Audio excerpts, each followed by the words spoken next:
নমস্কার বন্ধুরা, শান্তনা সরকার বাঙালি ঘরোয়া রান্না চ্যানেলের পক্ষ থেকে আপনাদেরকে জানাই শুভ দুপুর। এই শুভ দুপুরবেলায় খেতে ইচ্ছে হলো বাতাবি লেবু।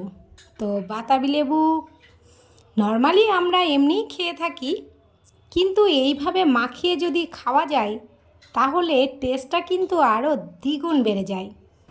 তো প্রথমেই আমি বাতাবি লেবুটাকে একটু চিড়ে নিয়েছি, খোসাগুলো চিড়ে নেওয়ার পর তাহলে ছাড়াতে ভীষণ সহজ হয়।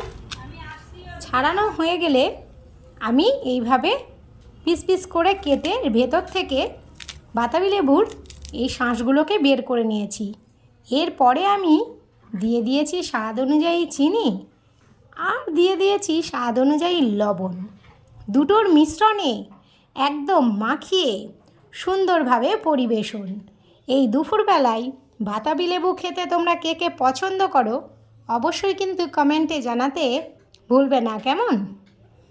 তো সকলে ভালো থেকো, সুস্থ থেকো, আর তোমাদের কেমন লাগলো অবশ্যই জানাবে। অনুরোধ রইল আমার চ্যানেলটিকে সাবস্ক্রাইব করার জন্য। টাটা।